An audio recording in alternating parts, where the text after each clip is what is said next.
So hello gamers, welcome back to Best Setups the series where I do every single gun in Phantom Forces in order of rank. We just did the M45A1 pistol. If you want to see the best setup for that, probably came out yesterday, but now we're getting to the AKU12, aka the PPK12, which actually used to be the best gun in the game basically, until they nerfed the 9mm conversion, and now it's a little bit better. It's still really good, and definitely worth using, just not as crazy as it used to be. I'll talk about the nerf later on in the video, but yeah. For sight, I recommend Delta. I have 678 kills on Delta. I used it basically since I got the Delta sight unlocked, and it's really good. I don't know. Coyote is also decent. I guess you could use Kosaku. I mean, the recoil is not too bad, especially with 9mm, but yeah. For barrel comp, muzzle brake, muffler, long barrel, and muzzle booster. Compensator is probably the best unless you're running like stubby full stock, and I'll talk about that in a little bit. Muzzle brake is better with 9mm because it's a burst, and bursts have basically only vertical recoil. And muffler is not too bad. The gun still has 720 RPM, which is pretty good, and the gun sounds really cool with muffler, but I just don't recommend it because RPM. Long barrel has some pretty crazy damage ranges, and it's probably the best overall. I would really recommend this if you want the better damage ranges, which is especially helpful on 9mm. 9mm used to have crazy damage ranges, but it doesn't anymore. Personally, I use muzzle brake because I'm gonna run 9mm on this. But yeah, comp if you're not gonna run the burst conversion. Now for under barrel, it's really just stubby. Maybe folding, but I don't see any problems with the camera recoil on this gun, so just use stubby. Now for other, there's plenty of options actually. Could use like a canted, but obviously it's not really necessary on this gun. Retracted stock is pretty cool, especially if you can control the recoil. It increases your movement, your handling, and it's really cool looking. But full stock is crazy for no recoil, so if you want no recoil and still decently fast walk speed, then use full stock and maybe long barrel. But muzzle brake, stubby grip, full stock has some pretty low recoil, especially with 9mm. Other than that, just use a laser and you're probably good. So a laser or full stock or track stock in my opinion. AP is not necessary, and it's pretty bad for your 3-hit kill range, but it's not terrible. Hollow point is definitely not necessary. Do not use hollow point. 9mm is crazy. It increases your RPM, your max damage, and your ranges. The only real disadvantage is the pen and the muzzle velocity, but this thing has 1,000 RPM now in burst, and you can just click it so fast and kill everything. So I do recommend this one. Obviously you can 2-hit kill head. It's still really crazy. It just doesn't hold up as well anymore because the ranges are a lot worse, which they actually took my advice and made the min damage 16 and then reverted that and made the ranges worse, which are both nerfs that I said they should add to this gun. So I'm happy they actually added them, and the gun is a lot more balanced now. Still really strong, but a little bit more balanced. Now super armor piercing has like no damage ranges but crazy pen. So if you want crazy pen, that's pretty helpful, but you can 3-hit kill to like 12 studs instead of like 40. So I really don't recommend it on this gun in particular. Obviously super armor piercing is very good, just not on this gun in particular. So yeah, my personal setup is Kosaku, muzzle brake, stubby grip, full stock, 9mm, and I'll show you the recoil. What? How did I just get damaged?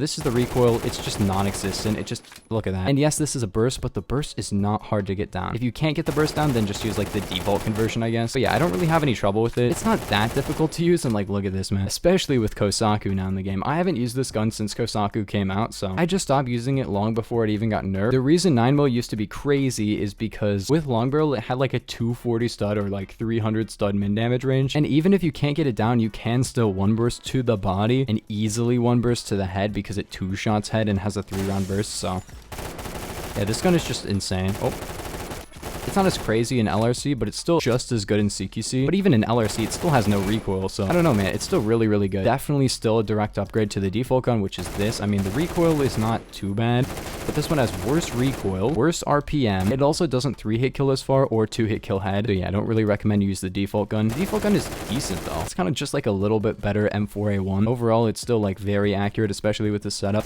Look at that, dude. But it does like no min damage, and it doesn't shoot as fast as it could. 800 instead of 1,000. Get real. I want to shoot like 1,000 RPM. Oh. Anyways, gamers, my setup would be Kosaku, muzzle brake, stubby grip, full stock, 9mm. If you guys enjoyed, please like and sub, and I will see you guys in the next one. Peace.